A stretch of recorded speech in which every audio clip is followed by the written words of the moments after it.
Hey everyone, Evan Jones with you here for another episode of the RPAC Rundown Podcast, a full show this week. We will go through the MNB Realty Football Scoreboard, recap our featured matchups from last week. We will recap RPAC Cross Country from last week also as that invite happened, and then we will also preview RPAC Volleyball. So a lot happening in this week's show. It is a great episode once again. Be sure to check out rpacrundown.com and social media for all kinds of content.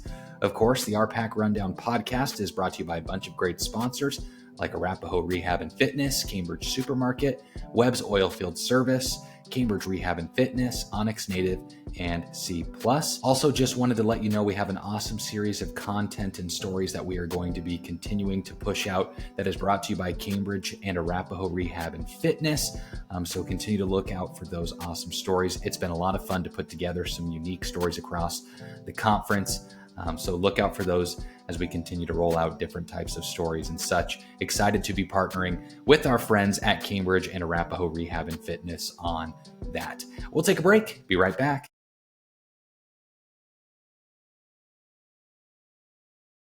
Arapahoe hosted the RPAC Cross Country meet last Thursday. It was in the upper 70s in the afternoon with just enough breeze to keep the runners cool for the most part and the bugs away. Pretty good weather for a cross-country invite, especially in October. Let's dive into those results. Of course, you can read a full recap from RPAC Cross Country on our website, rpacrundown.com. For the team scores on the girls' side, Highline took first. They took the team title, 25 points. Cambridge in second with 36. Wallace in third with 38. Paxton took fourth with 41. Alma in fifth with 43. Arapahoe took sixth with 44. Maxwell took seventh with 48. Southern Valley finished eighth with 50. They placed 15 runners at these invites for the RPAC Cross Country invite. And like we said, you can read the full recap article on rpacrundown.com. But here were the top 5 runners on the girls' side. Aisha Neal of Alma took first with a time of 20 minutes, 57.33 seconds. Coming in second place was Lydia McGowan of Cambridge with a time of 21 minutes, 31.73 seconds. In third of Maxwell, Lachelle Benitez. She ran a time of 22 minutes, 7.85 seconds. In fourth, Annalie Ramirez of Juanita Palisade, 22 minutes, 31.43 seconds. In fifth, Agnieszka Sankey of Maywood Hayes Center ran a time of 22 minutes, 54.67 seconds. On the boys' side, here were the team results. In first place, Wallace, they took home the team title, 15. Alma took second with 20. Cambridge in third with 49. Medicine Valley took fourth with 51. Highline finished fifth with 54. Arapahoe took sixth with 57. Bertrand Loomis finished 7th with 61. Sutherland took 8th with 65. Paxton finished 9th with 76. Maxwell took 10th with 79. And Maywood Hayes Center was 11th with 102. Like we said, they placed 15 runners at this invite. You can see the full article on rpacrundown.com, but here were the top 5 runners on the boys' side. Cale Garrett of Medicine Valley took first with a time of 17 minutes, 44.97 seconds. Max Hansen of Wallace took second with a time of 18 minutes, 24.27 seconds. Nolan File of Alma took third with a time of 18 minutes, 38.10 seconds. Tristan Maneri of Wallace took fourth with a time of 18 minutes, 44.89 seconds. And Connor Edwards of Highline, he took fifth with a time of 18 minutes, 50.88 seconds. Coverage of the RPAC Cross Country meet was brought to you by these sponsors: Medicine Creek Counseling, Cook Brothers Silage Harvesting, The Hex and the Hive, Clough Brothers Hogemeyer Seeds, Blue Flower Bakery, JF Charlais, Aurora Cooperative, Hardin Agency, Bentley and Kisker PC, Dayspring Bank, Law Office of Ashley K. Spahn, Holdridge Family Dental, Jackson Construction, Hawkswell Motors, Arapahoe Rehab and Fitness, C+. Prairie Girl Candle Company, Lord's Hardware, Furniture, and Appliances, Dundee County Hospital and Quality Healthcare, and Cambridge Rehab and Fitness. We'll take a break. Be right back. You're listening to the RPAC Rundown Podcast.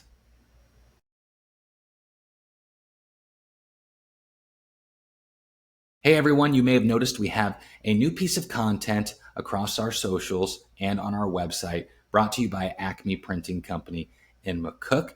We have been interviewing RPAC students who are involved in the arts, whether that's music, play, art, etc.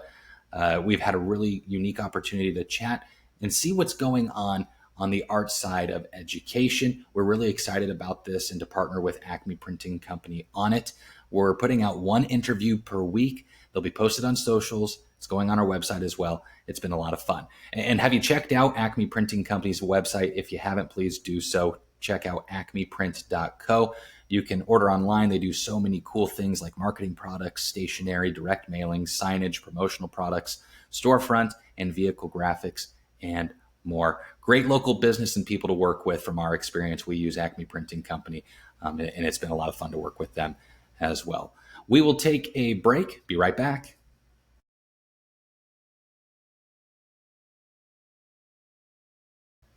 Let's check out the Week 7 football scoreboard brought to you by MNB Realty.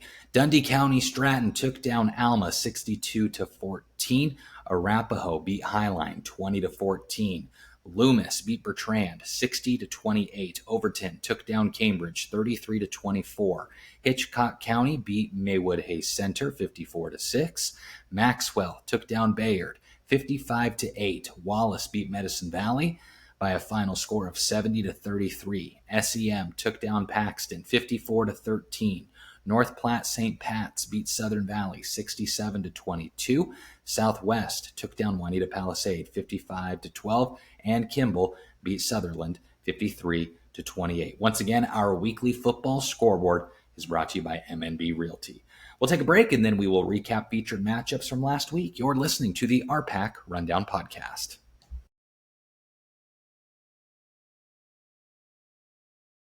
It was senior night last Tuesday, October 7th, and Southern Valley played host to Alma. Just when you thought that the Eagles were going to sweep the Cardinals, Alma found another gear, and they took the final 3 sets to win the match 3-2. It was great effort from both teams. Both squads played really hard in the match. We have a full blog recap on the website from that one at rpacrundown.com. That RPAC Rundown featured matchup was brought to you by Dakey Law Office, Stalder Repair, Welding and Machine Shop, Wakanda Boats and Motors, and Lord's Hardware, Furniture, and Appliances. Then we had football action on Thursday and Friday night. Let's begin with Thursday night's game, as it was Wallace, who is one of the top teams in D6, as they hosted Medicine Valley in a D6-4 matchup. It was Wallace who ended up winning this high-scoring battle by a final of 70-33. Great effort from both teams. We have a full blog recap on the website that you can check out, where we have stats and more there. Of course, that's on rpacrundown.com. This RPAC Rundown featured matchup was brought to you by Midwest Ag Products, Western Nebraska Bank, Elevate Wellness, providing physical therapy and a large range of holistic health services to the entire Southwest Nebraska region. Dayspring Bank, Lord's Hardware, Furniture, and Appliances, Dundee County Hospital and Quality Healthcare, and Cornfed Entertainment, Levi Watson and Zach Kerner. Now for Friday's matchup between Alma and Dundee County Stratton. Alma hosted Dundee County Stratton for a D1-9 battle. The Tigers, who are one of the top teams in D1, they took the game by a final of 62-14. Like we've said previously, we have a full recap on our website at rpacrundown.com. Of course, when we do a featured matchup, we've got highlights, a story, all kinds of great stuff, interviews, and things like that as well.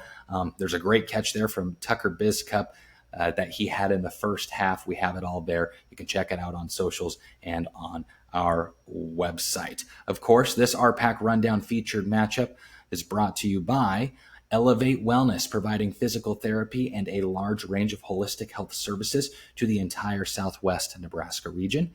Helena Agri Enterprises, Matthews Family Chiropractic in Benkelman and Imperial, Dakey Law Office, Benkelman Pharmacy, Wakanda Boats and Motors, Prairie Girl Candle Company, Lord's Hardware Furniture and Appliances, Dundee County Hospital and Quality Healthcare, and Corn-Fed Entertainment, Levi Watson and Zach Kerner.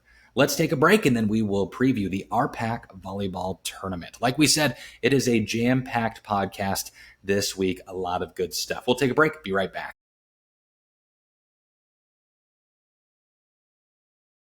Welcome back to the RPAC Rundown Podcast. Evan Jones with you here. Kenzie Jones joining us. It is late in the evening on Monday night. One of the small amounts of time we could find early in the week to record this section of the podcast, as it is RPAC Volleyball Week. We are not complaining that we have to work the crazy hours. It's a lot of fun to do this. But the RPAC Volleyball Tournament begins on Thursday, October 16th, and then also the 20th and 21st. We have brackets up on the website. Or not on the website, on our social media pages, I should say, not the website. It's included in the weekly recap blog. It is on our website then too. Yep. My apologies. It is on the website as well, on our weekly recap blog. But this is always an exciting time, a lot of running around. For whatever reason, we decided to schedule some football during the week as well. We decided that the RPAC Volleyball Tournament wasn't enough. We should also include 3 football games this week. And we say that with a lot of sarcasm because the RPAC Volleyball Tournament is enough. Yes. But one of our goals throughout the season is always to try to see everyone once throughout the football season at least. Football at and least volleyball. once, and volleyball as well. Basketball season goes the same way. All of our sports, we try to see everyone once if we can. So that's why we have some football on Friday with Juanita Palisade and Wallace. And then also Bertrand and Maywood Hayes Center. Thursday night, we have Cambridge and Hitchcock County for football also. But we want to talk RPAC volleyball. It's going to be a lot of fun, really entertaining, good volleyball within the conference. So we're going to do a quick preview. There's really no way to do a quick preview when the conference is this large. So there's 18 teams, so we could sit here all night. 16 teams. That's 18 schools, 16 teams. See, it's Monday, and our brains are semi-fried so far. But we're excited about great volleyball. Yeah. It's going to be a lot of fun. And we're going to talk through a few topics here ahead of the RPAC Volleyball Tournament. So let's just talk some of those contenders that we think could win the RPAC Volleyball Tournament. Anyone could win it. That's why you play the matches, right? Absolutely. But some of those contenders, I think when you look at the top 4, Kinsey, you have to mention Southwest and Cambridge on the east, and then Maywood Hayes Center on the in Dundee County Stratton, on the west side. So Southwest, Cambridge on the east, Maywood Hayes Center, Dundee County Stratton on the west. Would you agree with that? And why? Why do those teams kind of stand out? Yeah, for sure. I do kind of agree with that. Southwest has earned the #1 seed in the East. They have a record of 20-4 right now. Kieran Elms is leading them with 335 kills. Annika's right behind her with 268 kills. And then Aspen Billeters put up 556 assists so far this year, and Annika Nelms is leading them in digs with 225. So all around, they're kind of having a good passing. They're strong on the service line. I think Annika's leading them with some aces too. I think like around 30, 34, something like that. So they've got 2 powerhouses in the middle that they're feeding really well, and Aspen Billeters a great setter for him. So they're fun to watch. Well coached as well. Yes, Kim Barnett knows what she's doing. She's been around a long time. They had a successful year last year, and they graduated a lot. But when you've had continued success like that, you've got experience. They might not have the on-court experience the same way, but they've been in the practices, they've been in the gyms, they've been around those big-time games. So just having the exposure of those big-time games is really important, and Southwest has that. So it'll be fun to see how that translates as they head into the RPAC tournament and then postseason play after that as well. Yeah, and then for Cambridge, a fairly experienced group. Yeah. A lot of those girls have played at the state tournament. Very good volleyball team. Yeah, for sure. They earned the 2nd seed in the East. They have an 18-6 record. They kind of have a 1-2 punch going right now with Mallory Springer and Brooklyn Holtz. Brooklyn has 216 kills. Mallory has 167 kills. And then those 2 are also your setters because they're running a 6-2 this year. And so while Mallory has 258 assists, Brooklyn has 184. So they're doing really well. But honestly, anyone can take that second contact for Cambridge, which it really opens up their offense. So if they get an out-of-system ball, they can trust just about anyone on their court to set them up, which has been really good for them to see. And then they've had really good passing as well. Let's transition to that west side. Yeah. Maywood Hayes Center, Dundee County Stratton. Let's begin with Dundee County Stratton. They're number one seed on that west side. Super athletic. Like holy cow. And like we wrote in a blog post or an article after a match once, some of the attacks from Abby Spargo, Emily Shack, Clara Spargo bend the floorboards. And we don't mean that literally, but it sure seems like it sometimes when they are attacking, there is some velocity behind the ball. They're athletic. They can all jump out of the gym, and because you can jump out of the gym, you have a lot of elevation. And so you can come down on the ball quite hard. And so they are fun to watch, and they're kind of coming to form. They graduated their senior last year, and so they're bringing in a new setter this year. And so watching them adjust to that, it kind of took them a couple weeks to kind of figure that out. But it seems to be that they're starting to settle in and get really comfortable. They're coming into the conference as of right now with a record of 19-4. Again, Monday evening, we're recording this. Yes. And Emily Shack leads them with 224 kills, but then you have Clara with 159 and Abby with 142. And what about those block numbers for Abby? Do you have those? That's where I'm going next. Okay. Abby Spargo, to this point right now, has 85 blocks on the season. 52 of them are solo blocks. We have more solo blocks than assisted. It's pretty impressive. It's impressive. She reads the offense extremely well. She's just athletic enough to get across the court, getting a hand on the ball, and it's impressive. It's fun to watch. So if you get a chance to watch them, definitely fun to watch those guys compete. But then Clara and Abby and Emily Shack all have well over 100 digs on the season too. And their new setter, Bree Lutz, this year has 492 assists on the season. So they're getting into form. They're starting to settle in and get that offense figured out for sure. Yeah. Now let's talk Maywood Hayes Center. They'll be hosting as well. We'll kind of talk about that bracket here shortly on how that all looks. But Maywood Hayes Center, just another team with a really good collection of athletes as well. Yes. And when we say that, they all have good volleyball players too. Yes. It's just the athleticism is really impressive amongst these top four teams. Yes, absolutely. And let's talk the Wolves for sure. Like they've got a lot of that too. They're just like everyone else. They got a lot of athletes. Wait till I get to the blocking numbers for these guys too. But they've got 4 athletes who are over 100 kills. They're being led by Kaylee Softly right now with 218. Carissa Stengel has 158 kills. Blakely Farr has 116. Carissa Stengel has 36 assists on the season. And then blocking, Blakely Farr has 49. Haley Gustafson has 42. Addison Richards has 56. And Jillian Johnson has 30. And that's not even mentioning a couple others that have 20, 15, 12, whatever. But like to have 4 over 30, they're tough at the net. So that is something that a lot of teams are going to have to account for, is that they're going to be strong at the net, and they're going to have to read the blocks, try to throw off the block, tip the block, tool the block, whatever. They're going to have to be smart with their shots. And then Ensley Lawless is leading with digs with 243 digs on the season.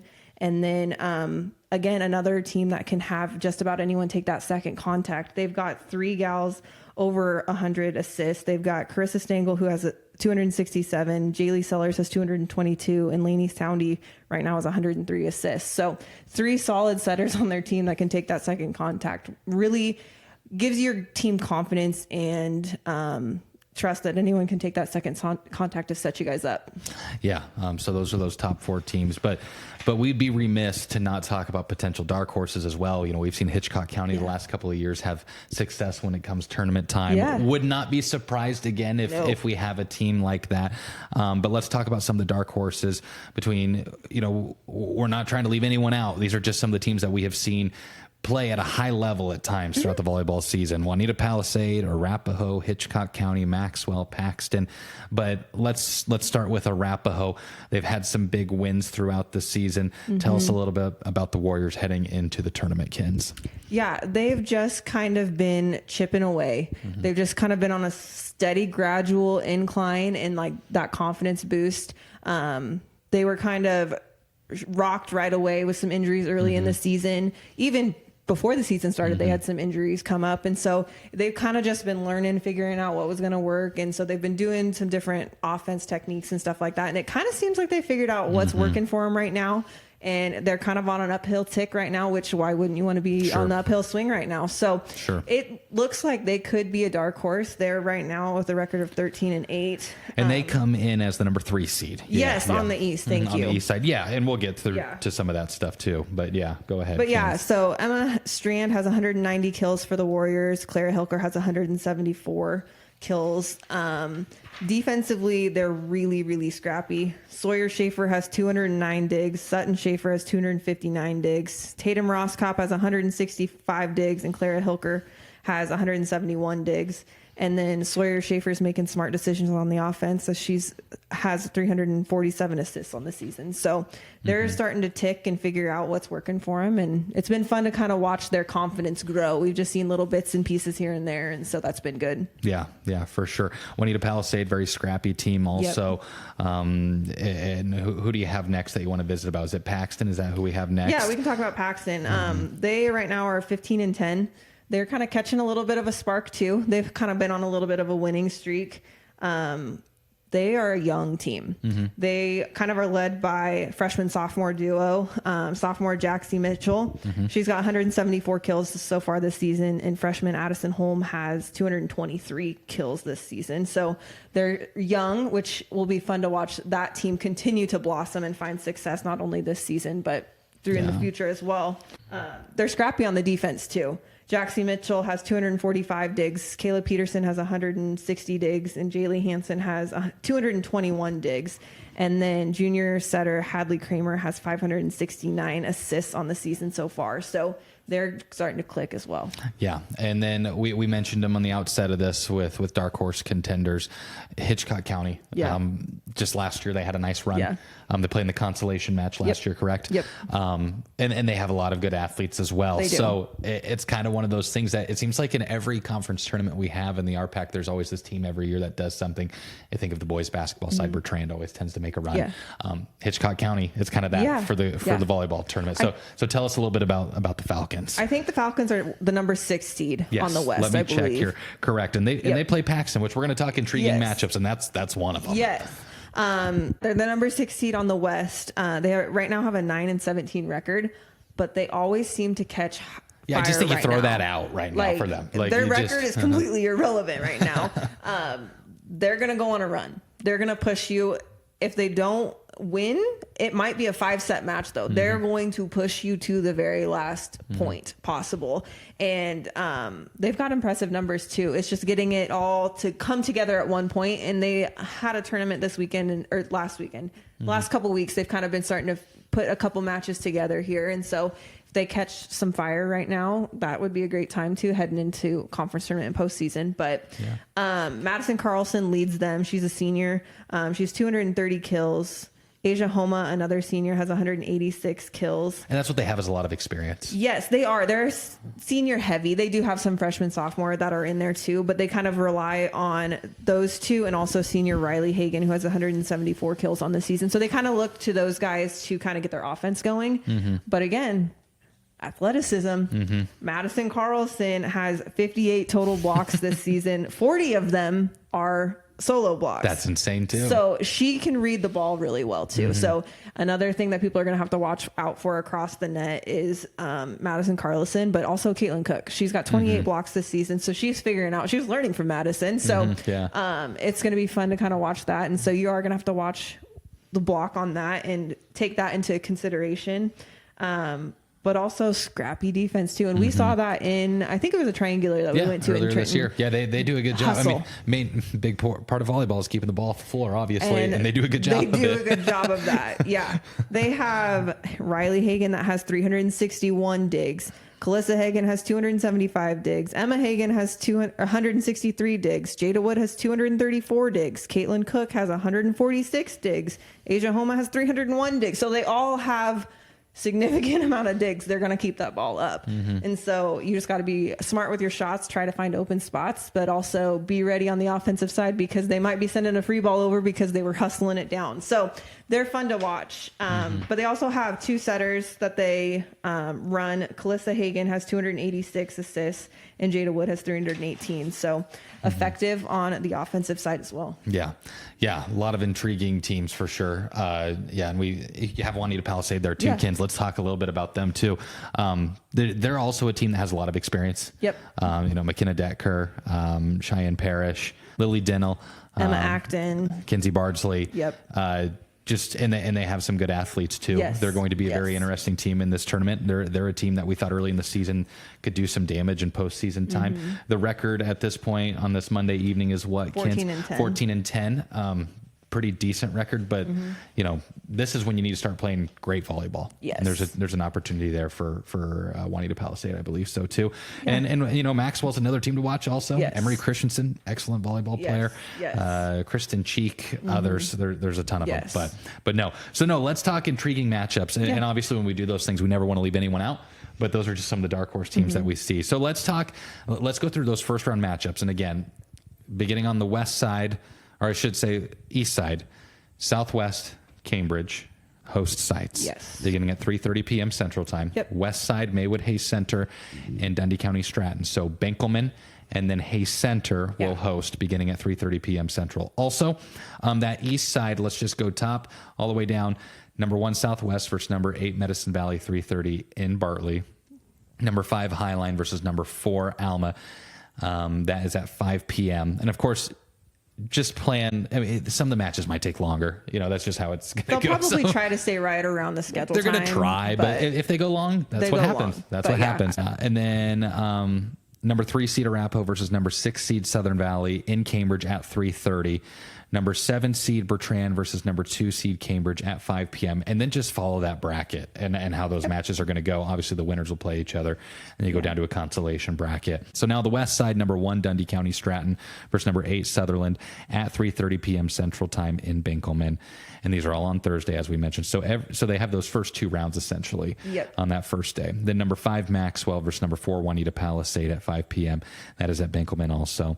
Then number 3 seed Paxton versus number 6 seed Hitchcock County at 3:30 p.m. That is in Hayes Center. Number 7 seed Wallace versus number 2 seed Maywood Hayes Center at 5 p.m. in Hayes Center. All that on Thursday. And then after that, like we said, follow that bracket.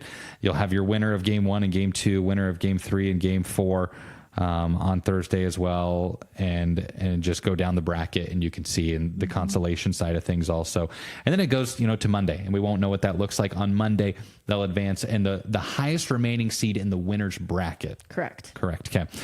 Will be the host site from our understanding. Correct? Yep, that's correct. And then also something else to note is those first round games, those initial ones are all best of 5. And then as they continue to win, if you're in the winning side, it's going to remain best of 5. Consolation games will be best of 3. So those initial rounds will all be best of 5.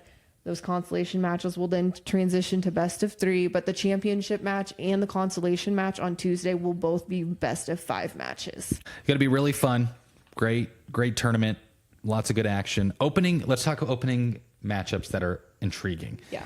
The one that catches my eye, I mean, there's 3 that catch my eye. And I guess I don't even know if I could rank them by what's the most intriguing. But that Juanita Palisade versus Maxwell, that is a perfect, crystal clear 4 versus 5 matchup. Absolutely. Like, it's going to be super evenly matched. And the same could be said on the east side with Alma and Highline. But those 2 teams feel like teams that could advance to in the championship bracket. They could, like it just that just seems like an opportunity for both those teams. They're great volleyball teams. I just think it's going to be a really good match between those 2 squads. Yeah. Both squads are playing really well right now too. So it's honestly, like you said, it's a great 4 or 5 matchup, and it will be fun one to kind of tune into to kind of see how the sets unfold. And yeah. Now let's see here. Paxton versus Hitchcock County, number 3 seed versus number 6 seed.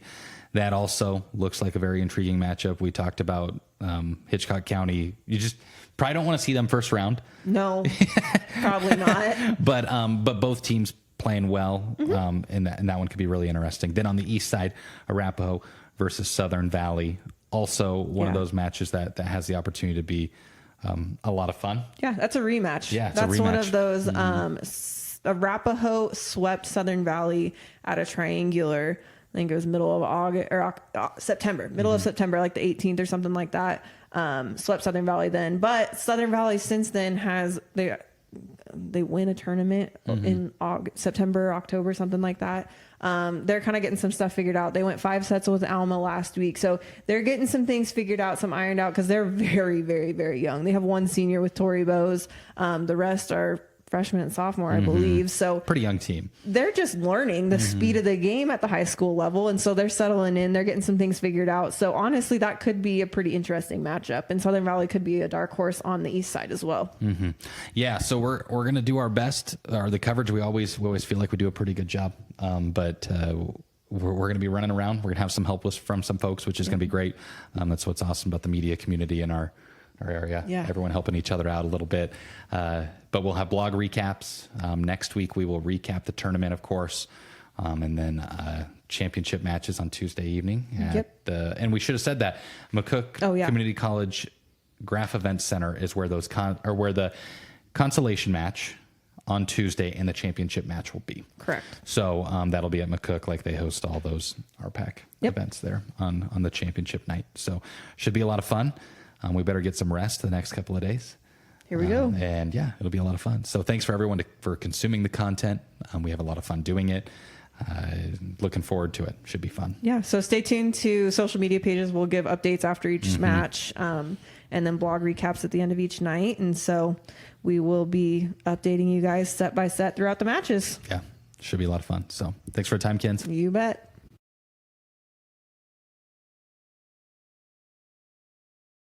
That will do it for this week's episode of the podcast. Be on the lookout for the Athletes of the Week, brought to you by First Central Bank. Always highly anticipated. We typically drop those on Thursday. We love having First Central Bank as our partner on those each week. We have some great content continuing to roll out all of the time. As you know, busy here in the sports season. We love it. A lot of fun, a lot of things going on. We need to thank great sponsors of the podcast like JBK Operating LLC, Scouts Recreation, First Central Bank, Cross Diamond Cattle Company, Tri-Valley Medical Foundation, and Prairie Girl Candle Company too. Thanks a bunch for tuning in. We will catch you later. And of course, be on the lookout for all of our updates this week throughout the RPAC Volleyball Tournament, which begins on Thursday and then also on Monday and Tuesday. We have football action and more. So just be on the lookout. There's a lot going on. Thanks again for tuning in.